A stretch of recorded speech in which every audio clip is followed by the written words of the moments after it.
Hello, winners. How are you guys doing out there? You ready for today's steak dinner to discuss the fear of failure? I'm here to help you craft a winning life from the bedroom to the boardroom. And fear of failure often keeps people from taking action. It distorts vision. It produces perfectionism, self-sabotage, as well as procrastination. We often wonder, where does procrastination come from? One of the number one roots to procrastination is the fear of failure. So let's go ahead and dive into this steak dinner tonight. Let's go ahead and get all of the juice out of this steak dinner tonight so that you can go forward and win at life in every area of life. So this is Brenda Underwood, Coach BU, here to help you be who you were authentically created to be before life happened to you. So hello, winners. I'm so excited you guys are out there. Thank you for following me. Thank you for subscribing.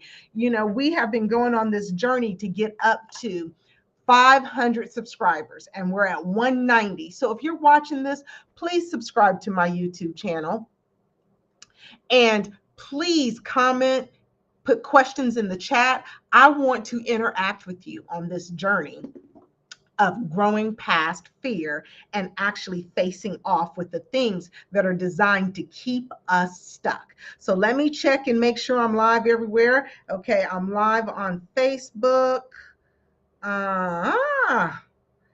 But it is not public to everyone. I hate that.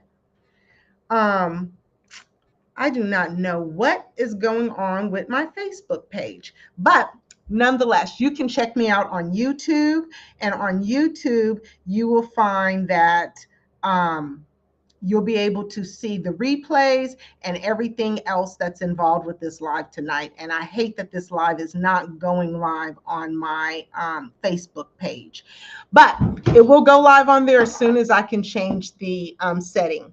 So if you're over on my YouTube and you're watching me live, please comment. Let me know that you're here. Let me know that you're listening. Let me make sure I'm live on my Instagram.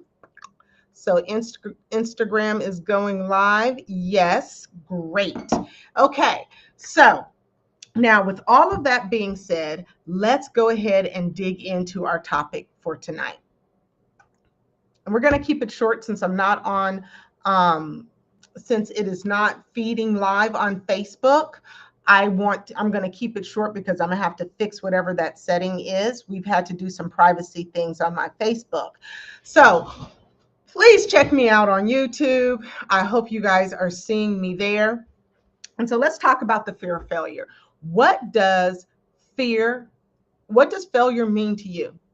What is failure to you? What meaning do you attach to failure? And this is what I want you to understand about the fear of failure. The fear of failure has some very deep roots that we're going to go into tonight. Then we're going to break down what the different roots are, and then we're going to give you tools so that you can overcome the roots of failure. Because this is the thing about fear. If you've watched my live a few weeks ago, fear is always a distorter of vision. The number one reason why people don't take action is a lack of clarity. And then secondly, it is a fear of failure, or a fear of inadequacy, or a fear of success. Name your fear, but it will hinder your ability to move forward if you allow it to. So when we begin to look at fear, we want to really understand what the roots are of fear. And so I'm going to share these roots with you on what causes you to have a fear propensity when it comes to trying something new. The number one thing is conditioning. How are you conditioned? Did you grow up in a household that basically praised you and showed you love and acceptance only when you got things right, only when you achieved the right things? Then that also is going to produce a fear of failure, because it's going to say to you, failure is linked to rejection and it's linked to shame. And so whenever you don't get it right, you're going to be punitive with yourself because of the way you were conditioned as a child.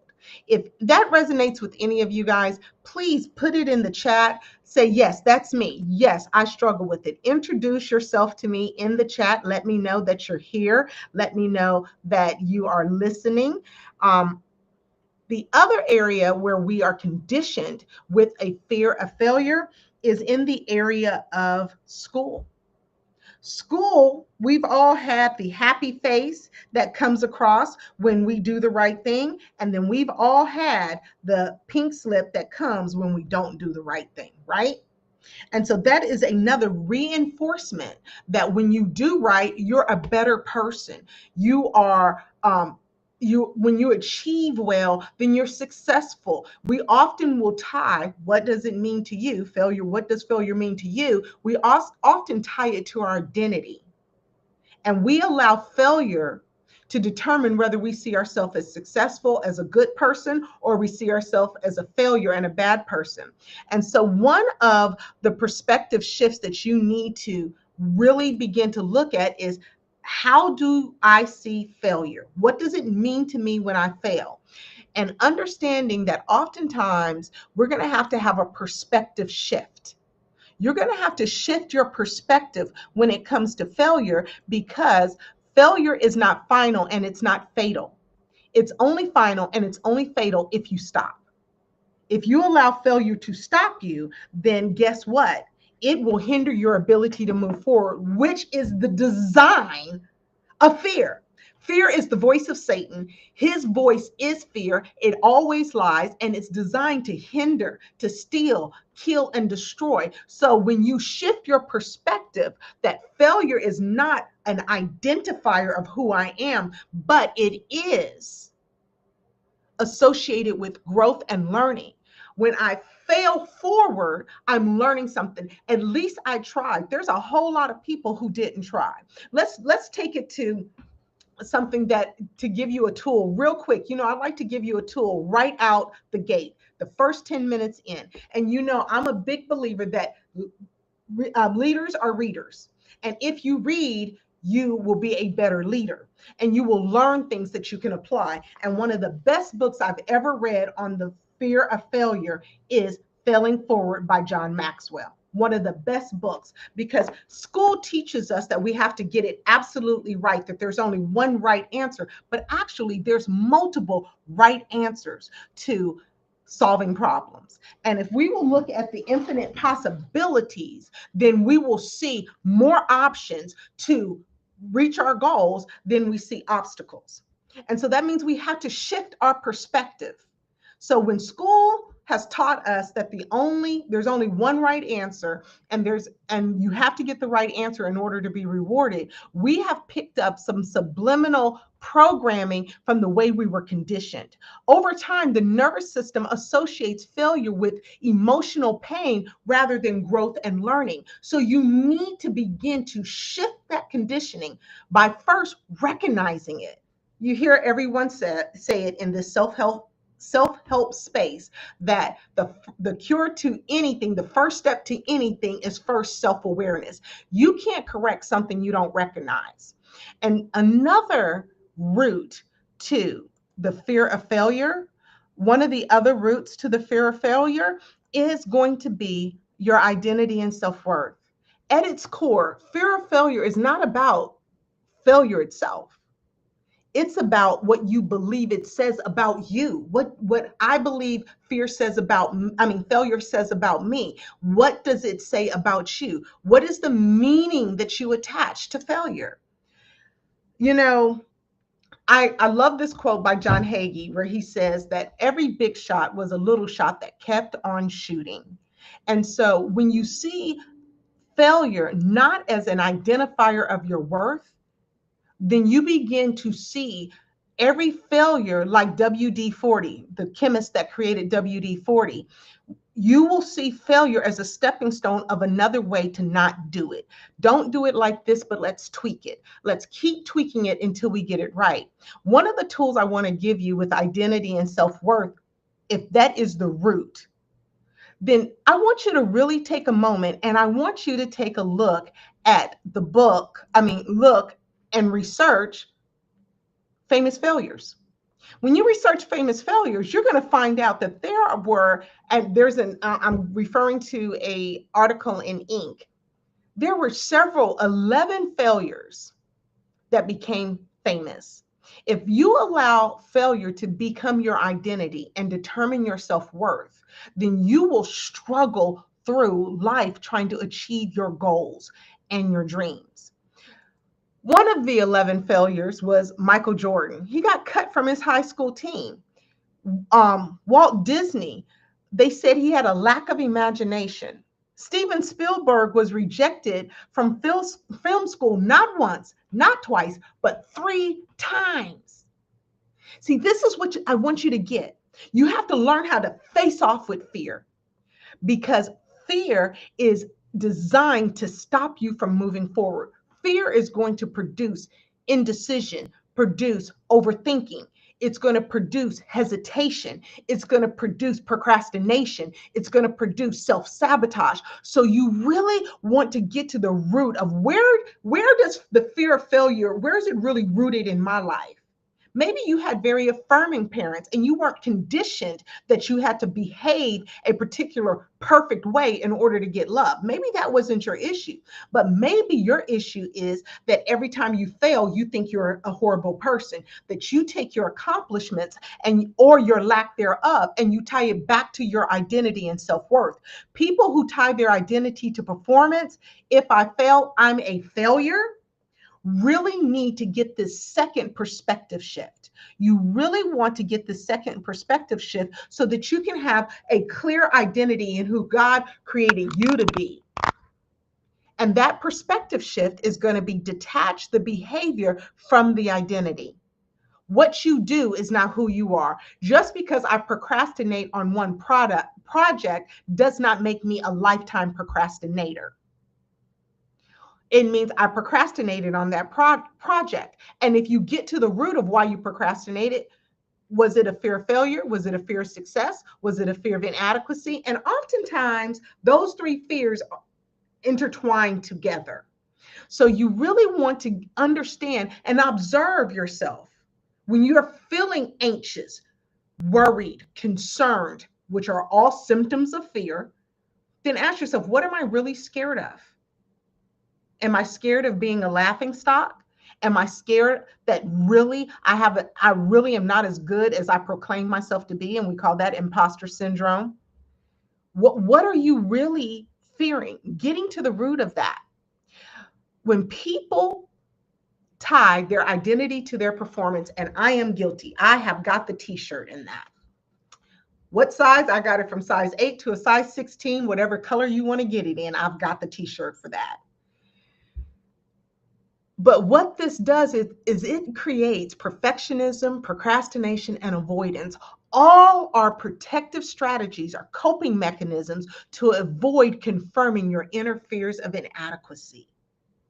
Underneath, it's a wound of unworthiness or I'm not enough.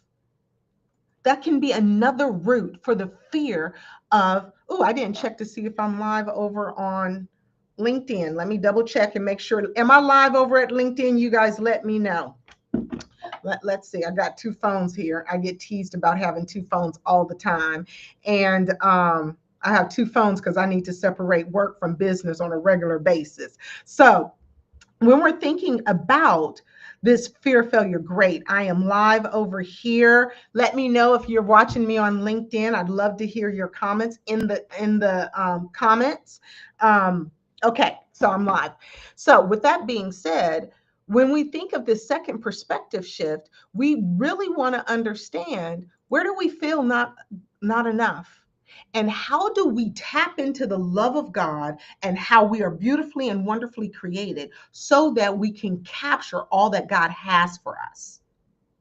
Because, when I look at my relational, my friendships, that encourages me, because I've had friendships that have lasted 20, 30 years, 40 years. And that says to me that I know how to show up in a friendship, in a relationship. I had an ex boyfriend of mine reach out to me just yesterday. I think it was yesterday, or maybe it was over the weekend. And he was like, hey, I hadn't talked to you in a while. I was passing your exit. I'm thinking about you. Those things can make you feel good, but they cannot be your worth.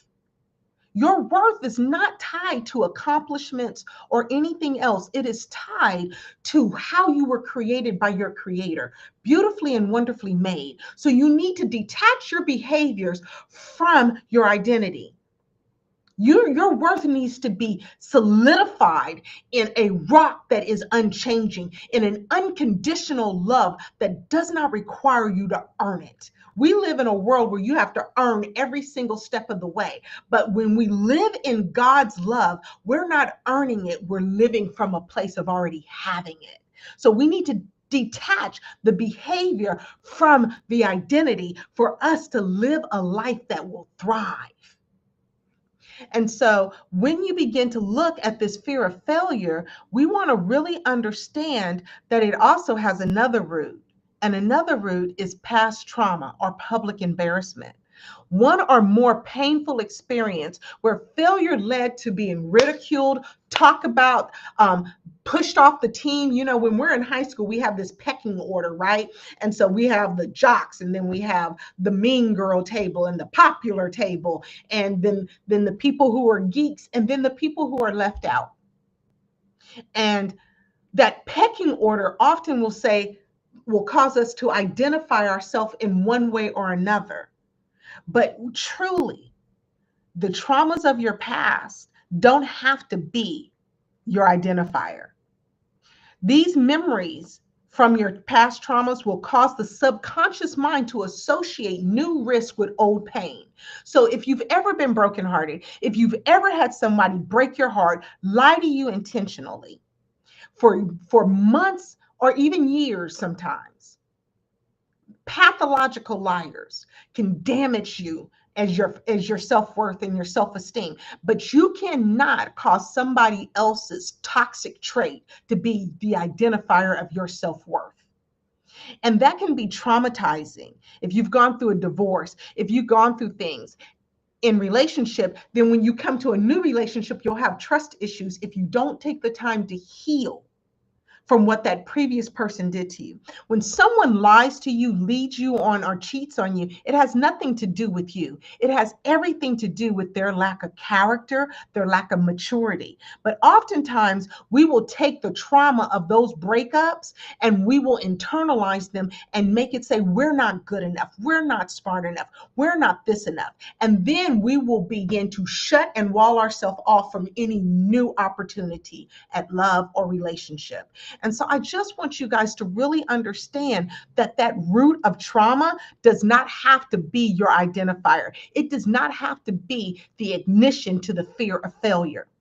As a result, even mild challenges can trigger anxiety or paralyze you. Healing is often required for you to do the inner work to separate your past experience from your present opportunities. How many of you guys really need to separate your past experiences from your present opportunities?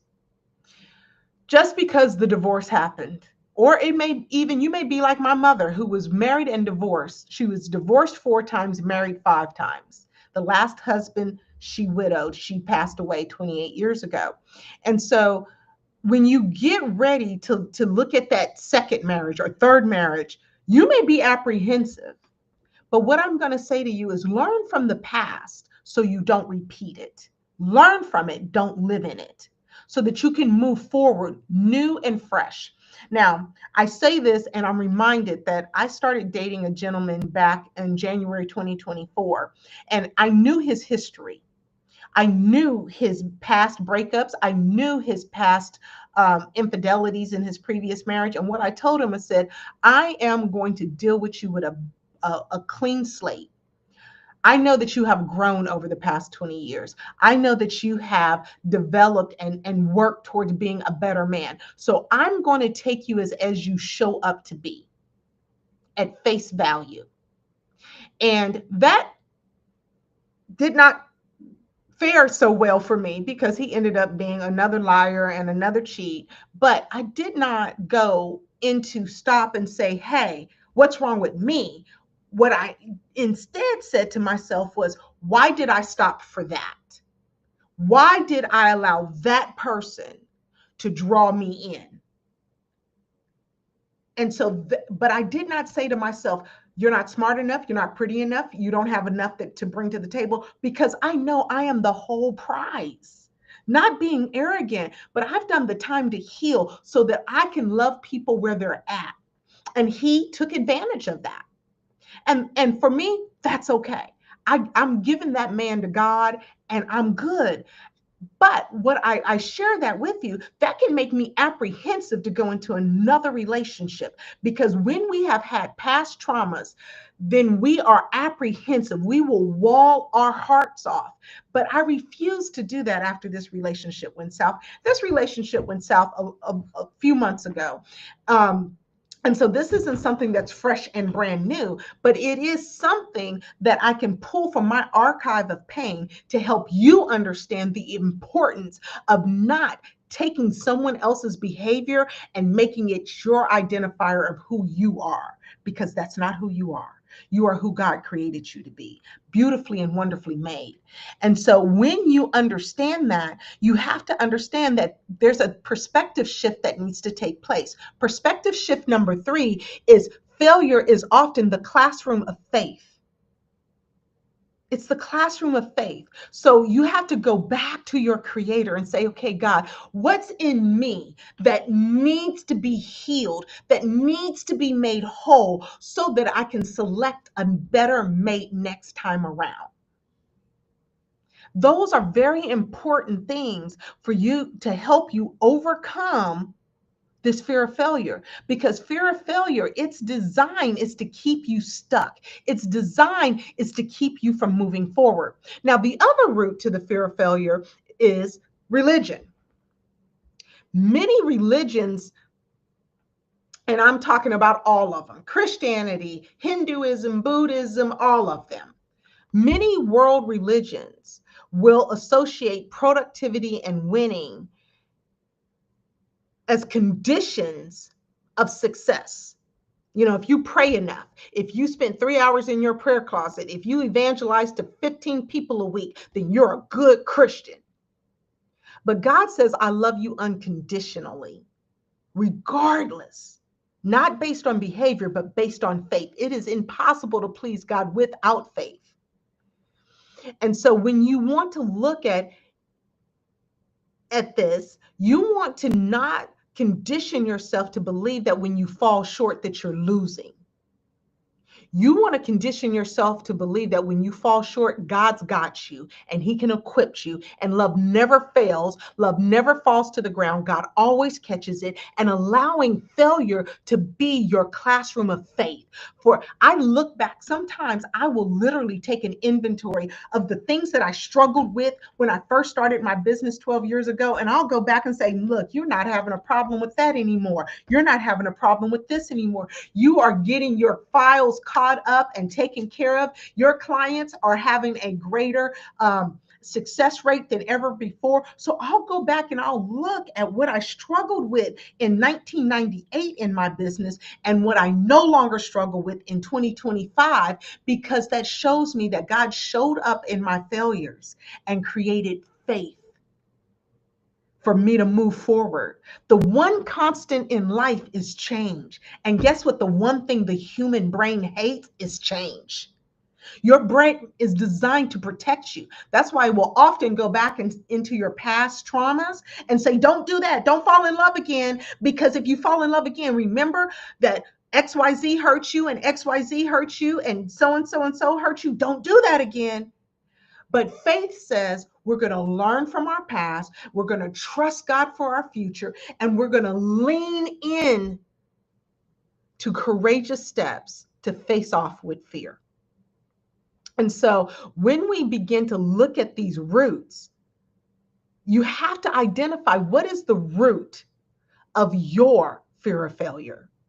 Another root to the fear of failure is a lack of emotional safety. One of the things that I tell my clients in every coaching session when they start off with me, at some point in the first 3 sessions, I tell them this is a safe place to just be.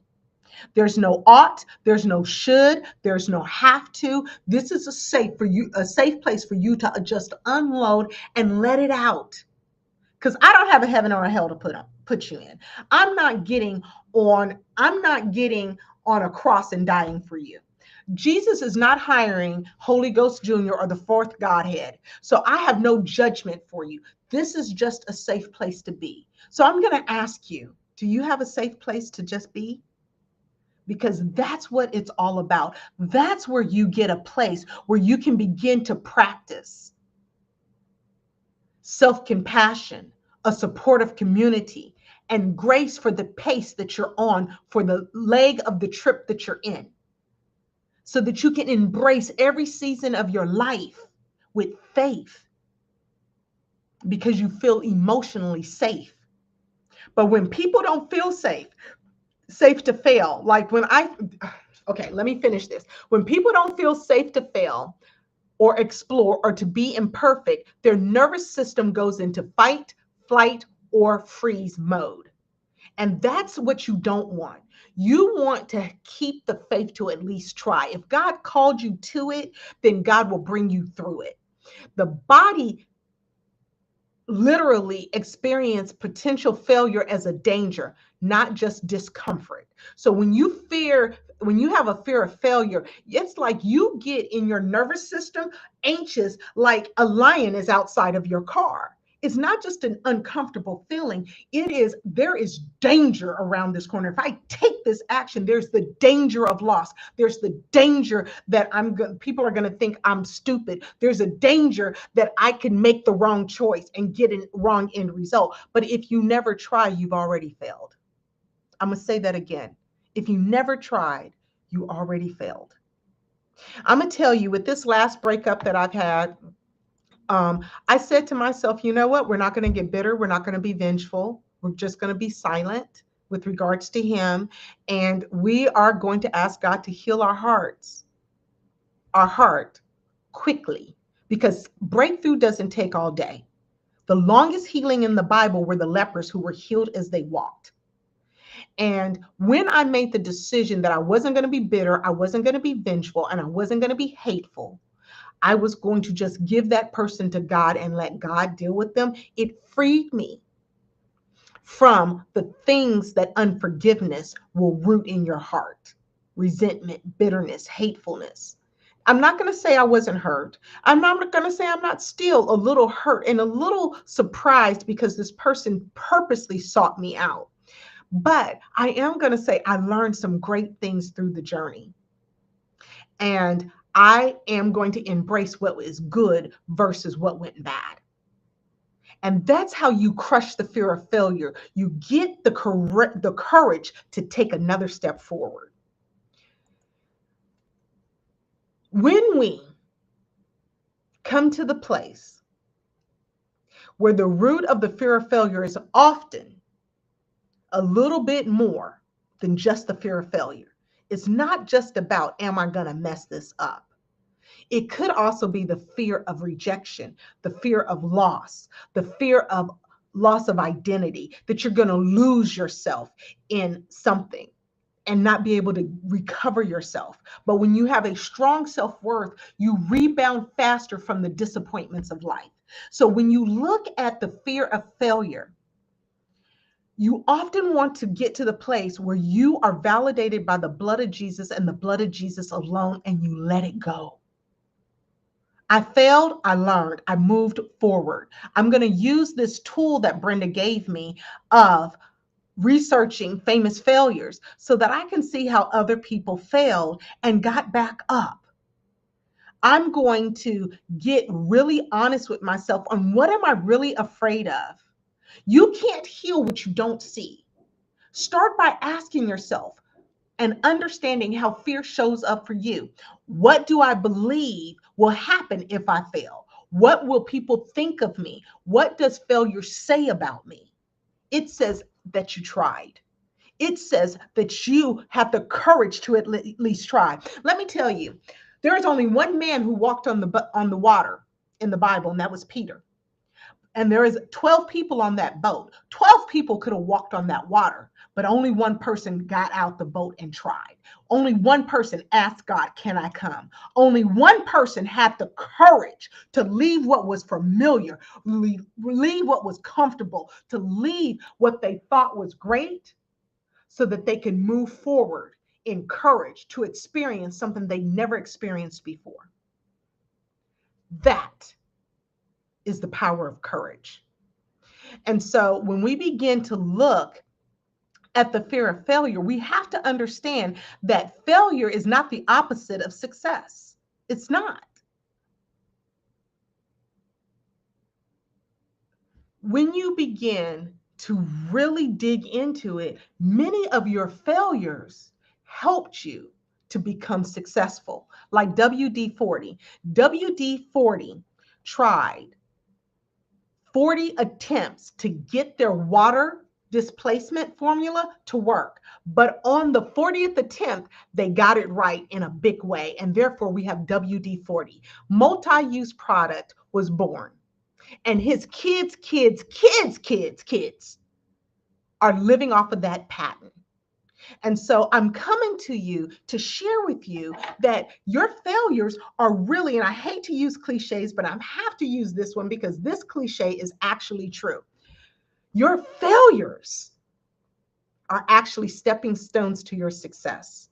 When I look at another failed relationship or another discovery call where I didn't close the deal, let me first deal with failed relationships. I know what not to do next time. Every single relationship that has failed in my life shows me how to be better in the next one. So thank you, all my exes. I appreciate you for teaching me lessons that I couldn't have learned any other way. Then the other one, sales. Many of you guys know I'm really proficient when it comes to sales, but there's often times where I have discovery calls and I think they are an ideal client, but I cannot get them to commit to signing up. I could take that as a failure, that I'm not a good salesperson or I'm not a good closer. But what I take that as is the power of no. The power of no. No in sales is just another step forward to a yes. If you get enough no's, you will eventually get a yes. So when I used to run, I opened up a telemarketing department for Brian Amons, who was the president of SOS, which at the time was a Rico house. And now I think he switched over to Sharp and a few other copier lines. But when I was there, we had 4 to 6 telemarketers that were making 100 phone calls a day to set up outside sales appointments for our outside sales team. And we did this contest called No. And every time they got up to 100 no's, they would get a bonus. And I remember the president saying, Brenda, I don't know if I agree with this contest. I'm like, just watch, because if they get enough no's, they're eventually going to get a yes. And that yes could be a one copier deal of just a couple, 5-10 grand, or it could be a whole fleet of copiers worth 1.2 or 1.8 million. But if they have to go through the no's in order to get the yeses. And so we had a contest of it for them to get the no's. Pitch 100 times a day and you get a prize. And when we did that, they started getting appointments on a regular basis. Then they could see a reward for the effort. Are you enjoying the journey to achieve your goals? Or are you cautiously gripping onto the boat, scared to death to walk on the water? I'm going to challenge you to be courageous and stand up against the fears that face you. So let's talk about the tools. First is get real honest with yourself about what you're scared of. Awareness is the first step. Once you name the deeper fear, you can begin to separate fear from your identity. Remember, I talked about a perspective shift. One of the perspective shifts was to detach the behavior from your identity. You screwed up once doesn't mean you screw up forever, right? I used to be we're not even going to talk about me because we'd be here for another hour and a half. I talked about all the places I screwed up, messed up, didn't do right, money I've messed over, friendships I mistreated. I've failed 101 times, but now that has made me into a woman who I believe I can really unconditionally love somebody. Because let me tell you, this last motor scooter, he needs to be really happy I got Jesus. Because if I didn't, it wouldn't be a pretty situation for him, because I know where his dead bodies are buried, figuratively speaking. What I'm saying to you is all of the mess ups in my past made me want to be more loving, caring, thoughtful, not just want to be loved, but want to love somebody else. We learn from our mistakes. We don't use our mistakes as identifiers. You can get better in your weaknesses and you can get better in your strengths. Neither get to define you. Let the finished work of Jesus on the cross define you. And let me tell you, I have to lean into him every day. And when I cried out to him and I tell him I failed again, I messed that money over, God. I told God at one time I had 6 figures handed to me in one lump sum. And I did well with that money as far as my mentality was then.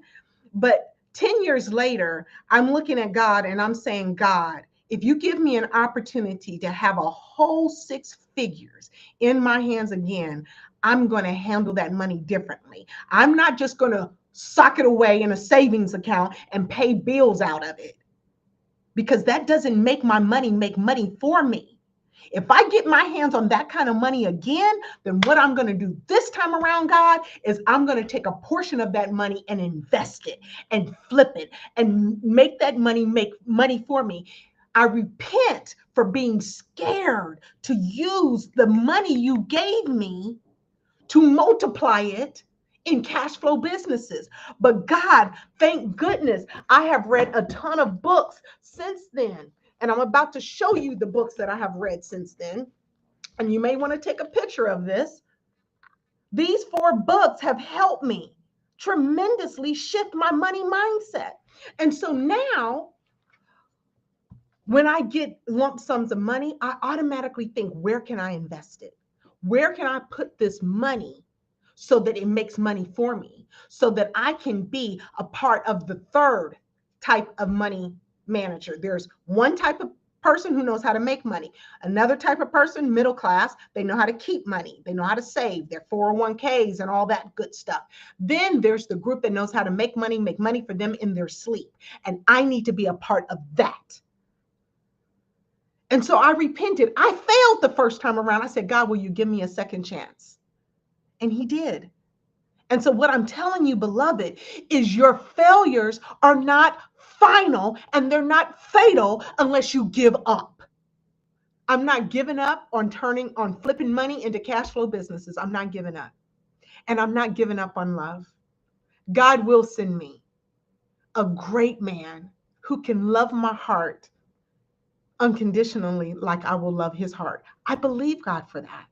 And so I'm not going to get bitter. I'm not going to get resentful because of those failures with money and relationship. I'm going to learn and be like WD-40. And I'm going to keep trying until I get a patent that my kids' can live off of. Can we say that when we fail, instead of saying, I'm a horrible person, I'm not smart enough, I'm not good enough, let me be quiet. Let me be quiet. I'm prettier quiet. That's what one lady said to me one day. She said, I just took on, I'm prettier quiet. So I just stayed quiet when I saw all the stuff. Let me tell you what I've learned from these last sets of failures. One, I learned trust my gut always from the door.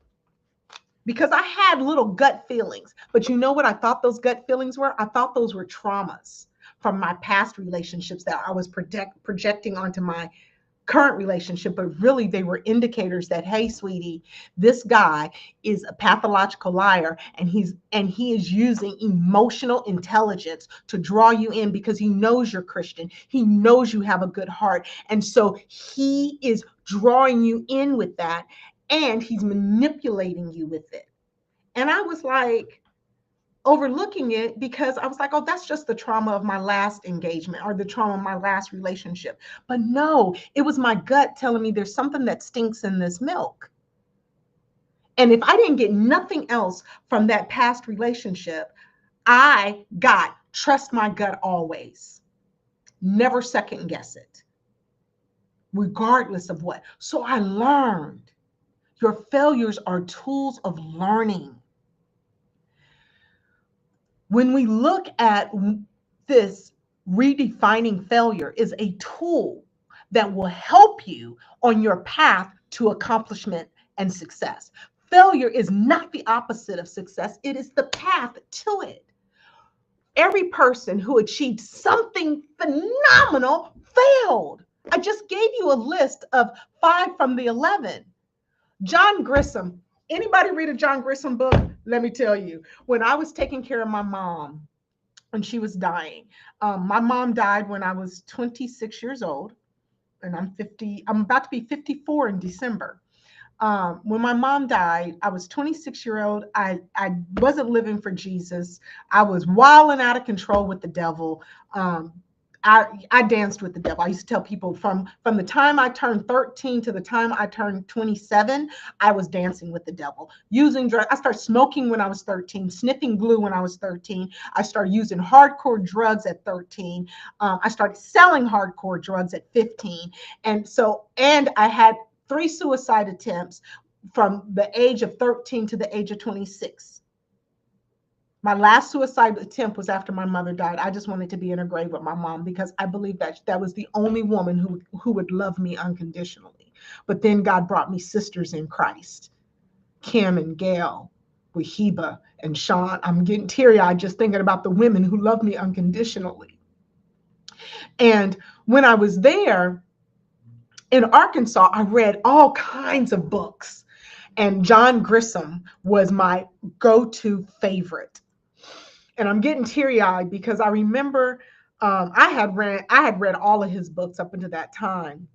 But the book that I gave to my mom, because my mom grew up in rural Arkansas, very racist area of Arkansas. Now, I grew up in California. My mom married a military guy and she traveled the world with her military husband. But I grew up in California, so I didn't understand the dirty South the way my mother did. But he had a book called A Time to Kill, and it eventually became a movie. And it just broke my heart, the contents of that book. But did you know that John Grisham's book was the last book me and my mom read together? And it really helped me understand racism on a whole new level. It really helped me understand how to navigate, because I'm from Los Angeles. I love everybody, Asian, Black, Hispanic, whatever. My very first boyfriend was named Johnny Rios. My high school sweetheart was Lateef Hill, and still crazy about him to some extent. Me and his cousin are still close. But all of that, growing up in California, I didn't understand prejudice and racism like my mother did. And that book, Time to Kill, helped me understand racism on a whole nother level, and also helped me bond with my mom. Taking care of a woman the last year of her life is a very sobering experience. And that very sobering experience, Terry, she's one of my sisters that love me unconditionally. But that very sobering experience of taking care of my mother during the last year of her life really opened my eyes up to so many things. But did you know that as we read through that book, and my mother would tell me real life stories of what it was like her growing up in the South, in the rural area of Arkansas, it really helped me to really realize that I need to always keep my head on a swivel. I need to trust my gut, but I can still love people because not everybody is like that. And some of my closest friends don't look nothing like me. And some of my deepest prayer partners don't look anything like me. but it helped me understand some roots of the people who do look like me. And I'm going to tell you, if you really want to understand racism on a whole new level, you need to look up a woman called Joy DeGuy, Deguy. Joy DeGuy. She is a professor who teaches on post-traumatic stress disorder from slavery. And it will open your eyes to things. But it opened my eyes in such a way that it helped me have a deeper love for all nationalities and all people. But I share all of that with you to share that John Grissom is one of the 11 famous failures that is in the article by Inc. called Famous Failures, 11 famous failures that will inspire you to success. And John Grissom's book, A Time to Kill, that helped me bond and understand racism on a whole nother level, was rejected 28 times. 28 times they told him no. 28 times they told him his book was no good. So when we look at redefining failure, we need to look at failure as not the opposite of success, but the path to success. Every person who achieved something meaningful had countless failures first. Try reframing failure as feedback, not finality. Information, not identity. A stepping stone, not a dead end. You may want to write out affirmations. Failure is proof that I'm trying. Each mistake moves me closer to mastery. Just like my contest with my sales team. How many no's can you get? And then they eventually start getting yeses. So then the no's didn't have such a pungent impact on their view of being a successful salesperson. Albert Einstein had the label of mentally slow, but put on his permanent school record. And we all know Albert Einstein is still considered one of the wisest men outside of King Solomon that has ever lived the face of this earth, on the face of this earth.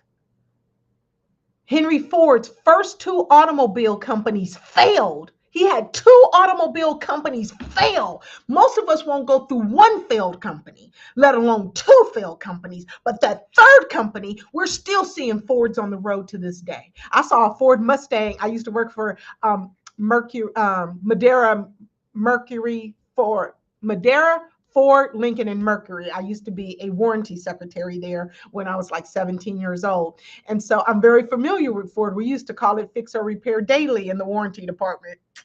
Okay, but I saw this Ford Mustang, and we would have never had the Ford Mustang if Henry Ford hadn't been persistent to keep facing off with fear, to keep trying even though it was hard. I'm going to tell you, beloved, if your heart has ever been ripped out of your chest and crushed, loving again is going to be hard, but do it anyway. People will use you, but God says that he will deal with people who mercilessly use you. I'm thinking of a picture I have on my wall in my living room that talks about how people will use you, but help them anyway. How people will steal from you, but give anyway. How people will mistreat you, but love people anyway. Because love never falls to the ground, beloved. And so when we begin to look at this whole fear of failure, I have to look at Oprah Winfrey. Let me tell you, I don't agree with everything Oprah Winfrey says or does. She's real big into the law of attraction and things of that nature. And I respect every person's right to choose the God they want to serve. But I have to give hats off to Oprah. She was told she didn't have the look for TV. She was fired from an early job as a television news anchor. She was told she didn't have the look for TV because she was a darker complexion and she didn't have the facial features. But look at how she persevered. I remember reading an article about Oprah, and she said, people would tell me, who do you think you are to think that you could be the talk show anchor or top TV show host? And she said in this article that I read, now that she's successful, she said, I started thinking, who am I not to be? Sometimes we got to get a tenacity about what we're going after. We need to implement the threefold cord of goal achievement. Get gritty with it, get tenacious with it, and be resilient. Because look, life ain't handing out cards of success easily. You're going to earn that. And success, the rent is paid daily. You got to show up daily. I tell my sales teams, when I run sales teams, which I've known for running sales teams, and that's why I have had 9 jobs in the 27 years that I've been in Georgia and only applied for 2. One job was at Toshiba and the other job was at Free Chapel Worship. I applied for that job, but they wouldn't give it to me because they said I make too much money. And they didn't want, because I was a single parent household, they didn't want to bring me on board and financially put me in distress. But all my other jobs, so 9 jobs, I only applied for 1 job that I got, 1 job that I didn't get. But out of those 9 jobs, I was recruited 8 times for creating sales departments that are very profitable sales departments.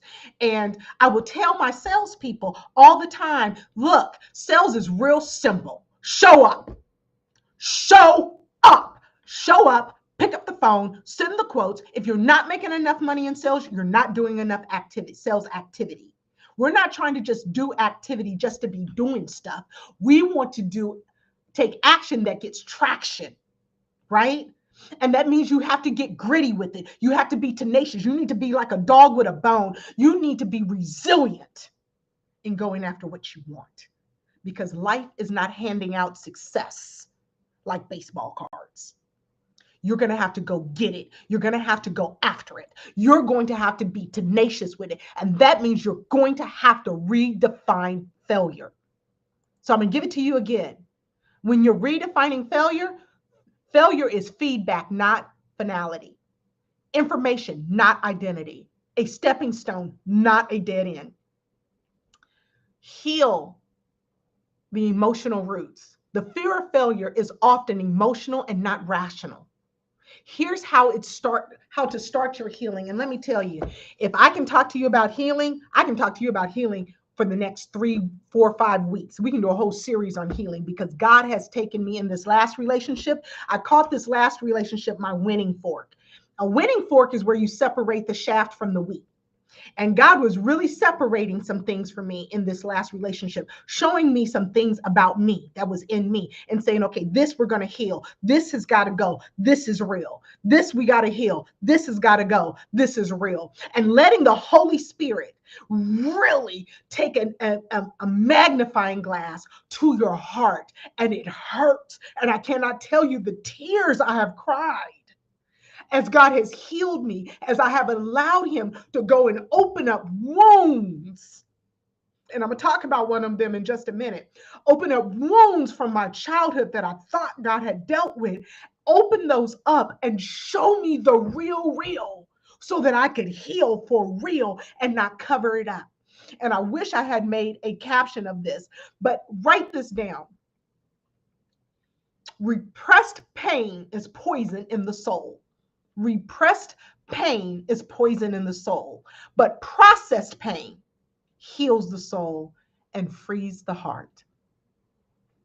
This is what you need to get. You're going to have to let God get into the ugly, messy middle of your life so that you can emotionally heal from what you've gone through. Doing the inner child work. So let me share some things here. Well, let me give you this tool first, and then I'm going to give you a personal story of some inner child work that I had to do, and I now incorporate with my clients when I identify the need for it. Healing starts with doing the inner child work. Reassuring your younger part of you who equates mistakes with rejection, which is me. I have equated my success with my identity. That's me. But to overcome that, and I have equated my success in my career, my titles, with my identity. When I left my corporate job in 2016, Was it 2016? 2013 started the business. 2016, I left my corporate job. So I did a workplace exit strategy for 3 years, which should have only taken a year, but for 3 years. And when I finally left that job, I had to break with the identity of being a director of staff development, running a nonprofit and two for-profit businesses. I kind of, coming from my background, an ex-drug dealer, a woman who they said was never going to be a good success because I was too involved in the drug game, that I am now clean. I am now not selling drugs. I am now a director of staff development and job life skills, and I have over 100 people, either dotted line reporting to me, or of course the directors. I led the directors, but the directors directly reported to me, but the staff indirectly reported to me, and I worked with the whole gamut of them. And I thought, I made it. Look at my paycheck every week. We got paid every Friday. I do miss that. I do miss getting paid every Friday, regardless if I do the work or not. Getting paid every Friday is a beautiful thing, but I get more significance from doing what I do now.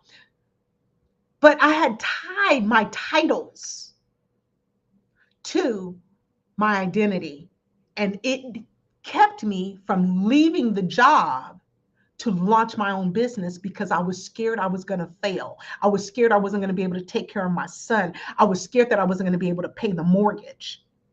And here I am, 9 years after leaving that job, a total of 12 years in business. And honey, we paying two mortgages. I pay for this Sugarloaf address, which I'm looking at moving to another address here on Sugarloaf in the next year. I'm looking at, I pay my home mortgage. I put my son through private school. All of those things had to happen. But I had to let go of attaching my identity and my worth to my title and my career. That was a big deal for me. Now let's talk about this inner child healing. This inner child healing, the inner child healing was paramount for me because I realized that my little girl on the inside had a traumatic incident. I was about 13 years old. No, I wasn't 13. I was probably about 8 or 9 years old. My siblings used to pick on me all the time because I'm the baby of 5 kids. And my brothers always treated me like a burden. My sister, to this day, can't stand me. And my oldest sister, she has autism. So, she's the angel of the family. And they had been picking on me, and I refused. We were in an RV, and we had gone to back to Omaha for a family reunion at my Uncle Wadiel's house. And we had an RV that we came from California to, and I got so hurt by what my siblings had done to me, I refused to come out. And my mom got mad at me. She was like, "You're too tenderhearted. You got to get over it. Kids are mean sometimes. Whatever. If you don't want to come out this RV, then just stay here." And my mom left, and they went to the family reunion and had a grand old time. And I stayed in that RV all day. I never knew that incident was a trauma for me. I just kind of, kids being kids, and that's what happened. But I made in that RV sitting for all day. See, I'm tearing up. And that's how you know that you're still emotionally tied to something. In that RV, I made some decisions about who I was and who I wasn't. Now, I'm not going to share all those with y'all. I'm a pretty transparent coach, but y'all can't know all my dirt. And God showed me in this last relationship that incident is a root to a lot of things that distort my vision, because fear distorts vision. Fear distorts your perception of things. And I didn't realize that. And so when God showed it to me, God showed me the vows I had made that I had to renounce and denounce. God showed me that I'm constantly looking for someone to come rescue me. And I had to, in this past year, I had to let the Holy Spirit come rescue me. That's what I did. I said, God, come rescue me. I'm going to let you rescue me because nobody out here is coming to rescue me. Nobody out here is coming to rescue me. But Psalm 91, verse 14 through 16 said, God says, I will come and rescue you. And so every once in a while, I had to take my little girl and tell her, you know what? This hurts, but it's okay. This does not define you. This is not who you are. This is just another bump in the road on your journey. And so when you look at being resilient in life, it comes down to you getting a real look at who God created you to be, the you before life happened to you. And that's a journey. I even hired a mindset coach to help me in the journey, to really detach all of the hurt from the real me that God created me to be, that loving, caring, respectful, thoughtful person that doesn't have to prove her worth to no one. That's why I'll show up here and sometimes I cover up my little dark spots and sometimes I don't. Sometimes I come on here and I got my natural hair and sometimes I don't. Because I really ask God to deliver me from the fear of rejection and the fear of failure and the fear of not being good enough. Because I am good enough. We're all good enough. God has given us everything we need to be successful in the battle we're facing right now. But we have to emotionally heal. We have to give ourselves self-compassion and speak to yourself like you love yourself. If you're speaking to yourself in a way that you wouldn't speak to another human being, you need to check that. And you need to ask yourself, why am I so harsh with me? And we need to release perfectionism. Replace I have to get it right with I am trying and I am growing in the journey. You may want to meditate on scriptures about grace and redemption and divine purpose, and that nothing can separate you from God's love, not even failure. Romans 8:38 through 39. The other thing that you really want to begin to do is take small, courageous steps. Courage isn't about the absence of fear. It's about facing off with fear. It's about doing it with your knees knocking. It's about looking fear in the face and saying, you will not be a dictator to my action or inaction. You will be a spectator to me trusting God and walking in faith and getting every single thing that God has promised He would give me. He said that I have plans for you for your good and not your harm. Sometimes we got to encourage ourselves into courage because this world can be a very discouraging place. Like, I can't imagine what it was like for Elvis Presley to be fired from the Grand Ole Opry, and was told to go back to truck driving. Elvis Presley. Now, whether you like his music or not, I love his music. I love all genres of music. You can see me running around the house trying to talk in Spanish, trying to sing Carlos Santana songs, which I think I'm going to listen to some of that tonight when I get home. But I'm telling you guys that if these failures would have allowed getting fired, being told you're untalented, you're not talented, you don't have an imagination, being rejected by publishers 28 times, if they would have allowed failure to be their identifier, if they would have allowed failure to be fatal and final, we wouldn't have some of the great movies and great books and great tools that we have today. So what greatness that is in you that failure is trying to stop you from giving to the world? I'm going to tell you honestly, the devil has worked hard to get me to stop doing my business. But I keep getting gritty with it. I keep going after it. I keep refining it. And guess what? God shows up every time I take a step of faith and I face off with fear and I act in courage. God meets me every time. Your courageous steps will not go unnoticed. They will take you into your promised land. Well, Brenda, how can you say it'd take me into my promised land?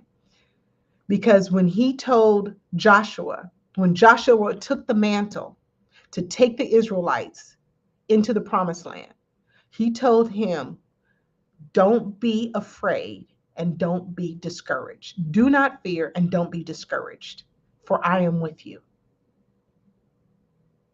But to be strong and courageous. So your antidote, your correct action to fear is courage. And the antidote to get rid of fear from your heart is 1 John chapter 4, verse 18. Those who fear have not been made perfect in love, because love drives out fear. Fear deals with torment, and love gives freedom.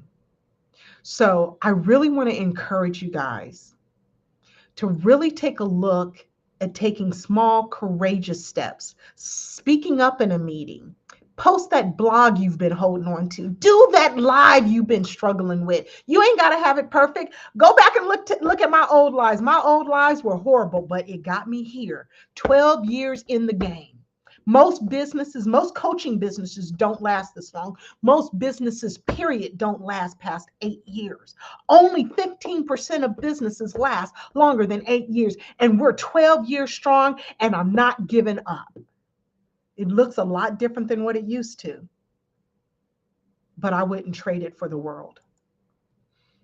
Take small, courageous steps. Try something new and intentionally let it be imperfect. Oftentimes, I will have my clients that struggle with perfectionism go to a sip and paint. You ain't got to drink the wine if you don't believe in drinking, but you can go to a sip and paint and you can play with paint. That's why I got into painting. You can play with paint and get it imperfect and still enjoy it. Learning how to be perfectly imperfect and embracing it. Because remember what I said, your strengths can get better and your weaknesses can get better. So neither get to define who you are. The finished work of Jesus defines who you are. And so the last one, our last two, is build a growth environment. Surround yourself with people and systems that normalize learning. It's like in my academy. When you sign up for the Breakthrough for Life Academy to get a life coaching certification so you can build people while building a profitable coaching business, I teach you 9 weeks of how to build a profitable coaching business and 9 weeks on how to transform other people's lives. And in that, I tell them all the time, you're not going to get it right. The first go, this is a safe place to practice to make it permanent, not perfect. Because you are always growing, you are always evolving. And when you embrace that, then you'll learn to enjoy the journey. Get mentors who celebrate effort and not just outcomes. My clients, when they come into a coaching session and they've done all their action steps, they get the miraculous. And we are going to celebrate every small win, because we are a society who only celebrates the big accomplishments. But sometimes you need to celebrate the small milestones along the way.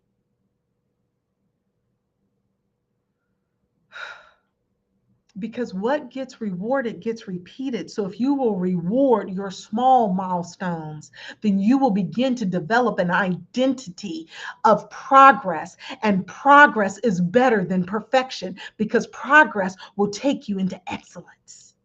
Amen. And then let's see here. You want to be around leaders who model humility and persistence. I love the house in which I serve, because my pastor will get on national TV and cry about what's hard on his heart. And you don't see most men do that. And we need to give men a pass to be able to share emotionally with others, to be open with others, because they need to process their pain too. They go through it just like we do. And spiritually reframing failure. From a faith-based perspective, fear of failure often reveals a lack of trust in God's redemptive power. When you believe God can use everything, even mistakes, for good, failure loses its sting. I keep reminding myself, even though the devil meant it for my harm, God meant it for my good, and he will turn it around, just like Joshua being put, not Joshua, was it Joshua? Joseph being put in the well by his siblings to die, and God used it for his good.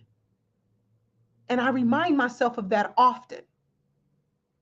Failure doesn't disqualify you from your calling, it often prepares you for it. Let your trust in divine purpose outweigh your fear of imperfection.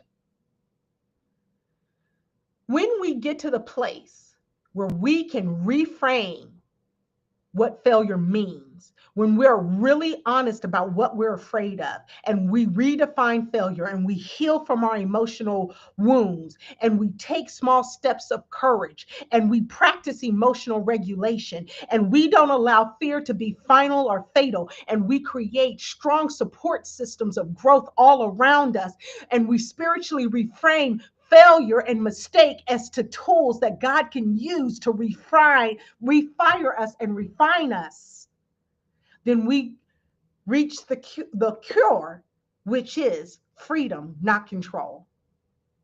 You're going to fail. Maybe you won't fail as many times as the chemist of WD-40. Maybe you won't be rejected from film school 3 times like Steven Spielberg. But maybe you need to just get up 8 times when you have failed 7. So I'm not going to do a pitch today. I'm going to sign off as the breakthrough strategist, the coach that's here to help you win. And if you're interested, you'll find me online here to help empower you with the tools to help you grow in love and in hope and in peace and in Christ. Peace and love. Bye-bye.